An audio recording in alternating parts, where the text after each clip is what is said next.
Hello, ladies and gentlemen. My name's StepsBasic, and welcome back to the Comfy Cozy Community Show.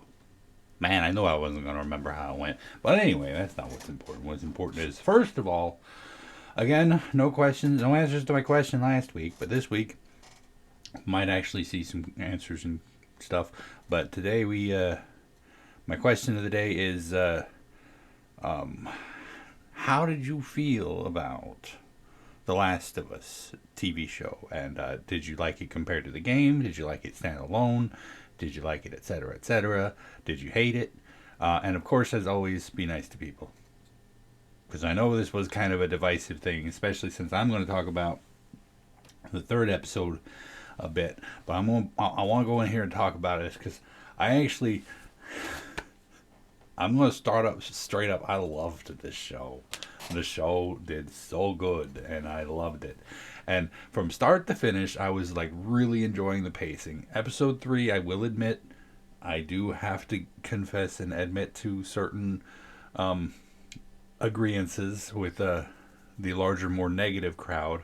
I do agree about something, but for the most part, like the entire show had great pacing, and I was worried about that because like when it came to the video game, if you tried to like shoot it like it was the video game, it would have pacing issues.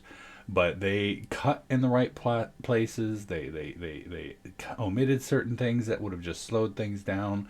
And while some of those things I would have really liked to see, for the most part, they did perfect. They took what was essentially a television show movie video game and turned it into a television show movie very effectively, and I was very happy with how well it turned out.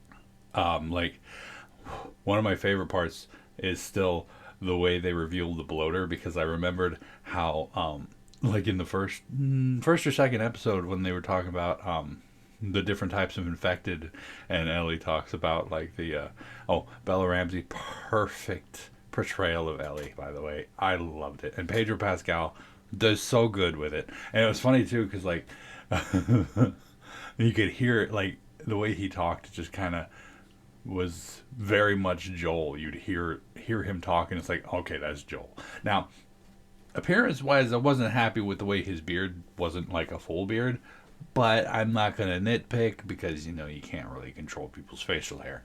I mean, myself included. Like, see how thinning and stuff it all looks, and graying in places when it's not fully grown out. But I'm not gonna beard shame the dude. He did a perfect job portraying Joel, and I loved it. That was one of anyway. Back to what I was talking about. The way Ellie had started talking about the different types of bloaters, or different types of infected, and she brought up the bloaters, and they're like, no, that's not a real thing. That couldn't happen. That could never happen. And then like later on, episode 4 or 5, 5 I think it was, when the bloater comes tearing up through the ground, it's like, oh my god, that's awesome. I love that. And because like at first I was like disappointed. I'm like, am I gonna have bloaters in this thing, man? I mean, sure, we've got the clickers, we've got the runners, but I want the bloaters because those guys are tanks. They're horrifying, and I want to see it. And we got one. I'm kind of wondering if there's going to be more in the second one, in the second season. But yeah. Oh, casting. I think casting was ideal. They created new characters, which I didn't hate, but I wasn't like too against. I wasn't like too for.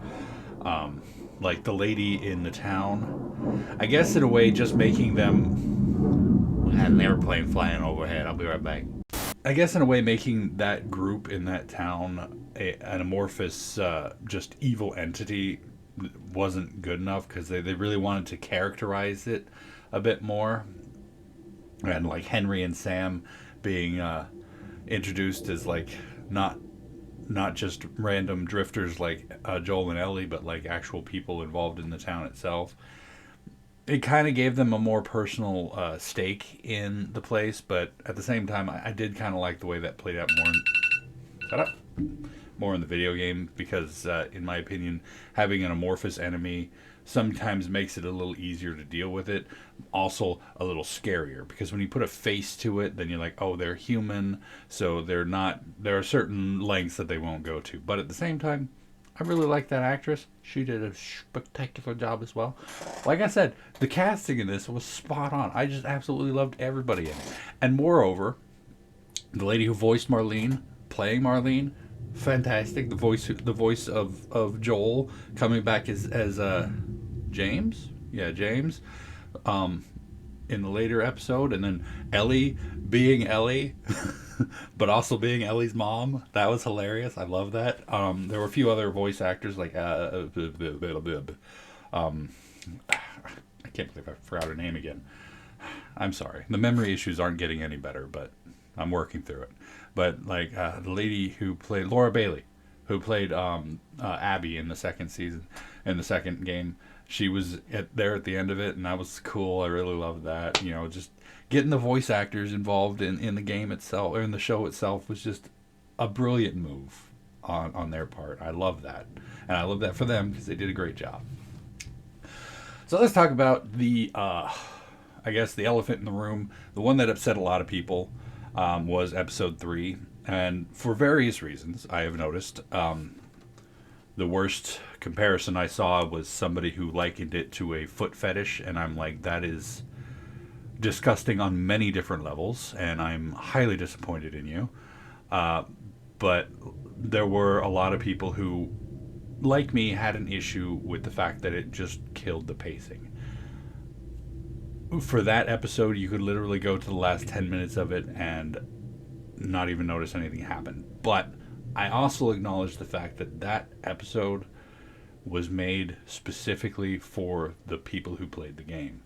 Because if they would have gone straight to the end with the last 10 minutes and said, hey, Bill's dead, you're not going to have Bill in this, everyone would have been pissed. Because we loved Bill. Even if he was a cantankerous old fart, everybody I have ever talked to about this game loved Bill. And, can't blame him for it because Bill was awesome. And Bill and Ellie's interactions were hilarious. And wandering around Bill's town looking for the battery was great. I loved that. That was hilarious. But, hilarious and fun. But I like the show so much. I don't want to say it better. I don't want to say I liked it better. Because they were both good. And they were both good for different reasons. But for two reasons. One, I love love. Love is one of my favorite things in the world. And seeing this beautiful love story play out in just a horrifying environment was just spectacular. My brother said it was so depressing, and I'm like, yes, it was, but depressing in such a good way, because I love love, and I loved seeing them in love. And moreover, the second reason is Bill got a happy ending. And not in the perverted way, you perverts, but he got a happy ending. Because if you think about it, after Joel and Ellie leave that town, I forget the name of it, but after Joel and Ellie leave, they leave Bill alone with a town full of infected, with bloaters and runners and clickers, and he's all by himself. That's going to end one of two ways. One, he gets bit and turned, or two, he eats a bullet. And none of those are a particularly good ending for a character that, despite being a cantankerous old fart, he seemed that everyone loved. And now, the ending that he got for the show, he got a good ending. He went out with the love of his life. And that was fantastic, man. And I like the idea of being able to go back and see Bill at some point in the game, because we don't have any confirmation that he's dead. So unless we see a body or see him being dead, then he's not dead. So if they make a third one, there's a potential that we might see him again. Don't know for sure, but Also, Nick Offerman? Was that his name? Nick Offerman? The guy who portrayed Bill? Perfect. Moving right along throughout the show, I kind of want to do a full-on breakdown, maybe do an episode by episode sometime. But for the most part, I absolutely love this. It was so good, so well done. I've seen a lot of weird complaints about it. Like, a lot of people, especially with episode 3, are like, what's all this doing in my zombie story? And I'm like, dude, have you ever watched a zombie story?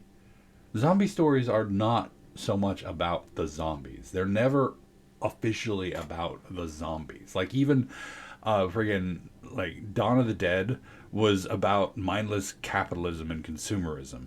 And friggin' that's the thing. It's like it was centered in a mall. There were zombies. There were people living fat off the land, as it were, living fat off the mall, and showing the zombies in the mall was a demonstration of how mindless consumerism is destructive to our nation and our people. That's what that was about. I mean, it was a good movie. It was a good zombie movie. Heck, it's still by far one of my favorite zombie movies, both the original and the remake. But ultimately, it wasn't about that. It's always, every zombie movie is about the contrast between the dark, evil side of humanity, the zombies to represent, and humans trying to survive in that world. And the human stories, in my opinion, are some of the greatest parts about zombie stories. Screw the zombies. I love the gore. I love the nom-noms and the but the stories are the important part. And every single zombie story is about something. And this one, from what I gather from what they put out so far, was about love. And how love will see us through to the end. And that, to me, was perfect. And of course, I understand that even though it interrupted the pacing, episode 3 was fully and totally for us, the gamers who played the game, because they couldn't just kill Bill off screen and say he's gone. However, they did a fantastic job of bringing it to light. Now, on to the last episode. I didn't like that because it showed Joel as a bad guy. I mean, did you play the game? I've seen a lot of people, like, it was even going up to the episode, I saw people saying, be careful, the last episode's going to be very divisive. And I watched the last episode, and I'm like, why is this divisive? It's just the end of the game. It's literally almost shot for shot the end of the game. I mean, I would have chosen a different music for it, and also, for the most part, Joel's knees didn't hurt as bad because I was crawling through the whole place all stealthy-like when I played it. But for the most part, it was the last bit of the game. And a lot of people are like, well, you portrayed Joel in a bad light. I'm like, Joel kind of portrayed himself in a bad light. Like, I fully, wholeheartedly agree with what he did. Like, I definitely would have done that. But I have the benefit of, like, foreknowledge and whatnot. Like, I know what's coming, and I know everything's happened, and I know for the fact that regardless of what they might think they can do, they would have just killed Ellie for no reason because they couldn't have made any sort of vaccine for it. But Joel doesn't know that. Only thing Joel knows is he has to save that little girl. And honestly, even if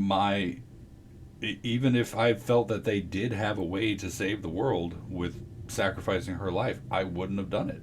And I talked about this in the end of, after I played Last of Us 2, I talked a bit more about how, a lot of the fault lies with the doctors and the Fireflies because they didn't even talk to Ellie about it. Now that, in a way, was something that I was upset about when we came into this last episode, because the way it happened was like they got jumped and Ellie was still awake, but in the game they fell into the water, got washed away and knocked out, and when Joel came to, Ellie was unconscious and hadn't woken up yet, so she hadn't even had a chance to talk to anybody.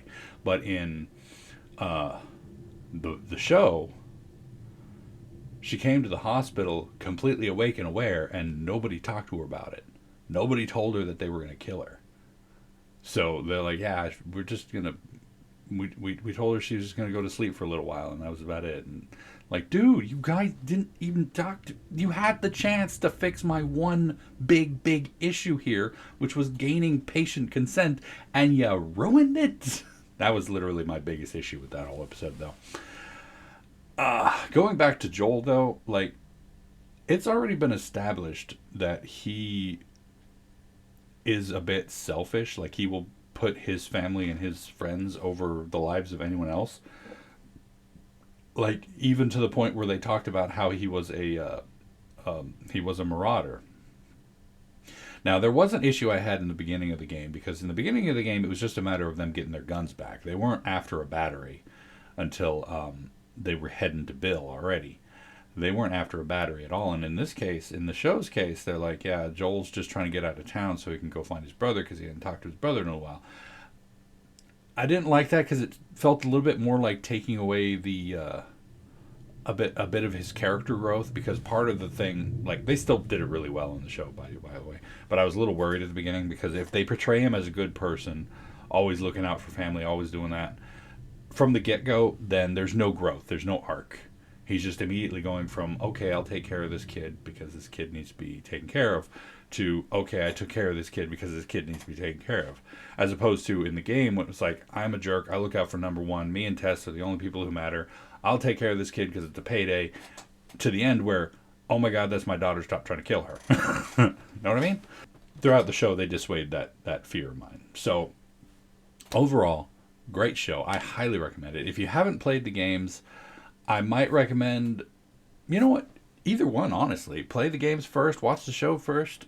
I highly recommend the games because they are very entertaining, and it's just gameplay-wise so much fun. But, like, overall, like, either one can be done separately, and you don't have to worry about it at all. Man, there's a lot of flight traffic today. That's it for that. Announcements. I have done another 5 episodes of Miles Morales, so I'm now up to 10. Yeah, 10. Now to 10 episodes.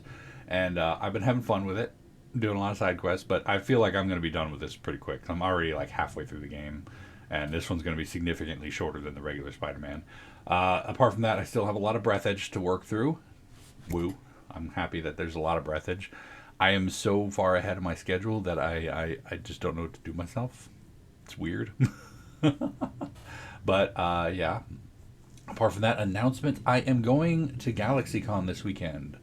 Kiddo and I are going out to GalaxyCon for the kid's birthday. So it's going to be fun. We're going to go all the way out there, and we got 2 photo ops with David Tennant and Charlie Cox. That's going to be great. Got a lot of fun. I'm going to try to pun them. I don't know if it's going to work, but I'm going to try to. I know I'm not going to bring my phone. I know I'm not going to be able to record it, but I'm going to be like, hey, you want to hear a joke? And they'll be like, okay. And I'm like, hey, joke. And they'll be like, that's hilarious. Either that or like, it's terrible. But anyway, that's it for the announcements. Kiddo's birthday is coming up this weekend. Kind of psyched for it. Kind of broke for it. Because I got my sink working, but still poor. But anyway, apart from all that, that's going to be it for me for today. Thank y'all so much for joining me for this episode of The Community Show. Hopefully you enjoyed it. And if you did, don't poke that like button for me. If you'd like to see more from me, make sure to hit that subscribe button. And of course, as always, you're more than welcome to comment in the comment section down below, and I'll get back to you as soon as I can. Oh, and I can if I can. You know all the jazz. And tune in next time for another topic, another time. And until then,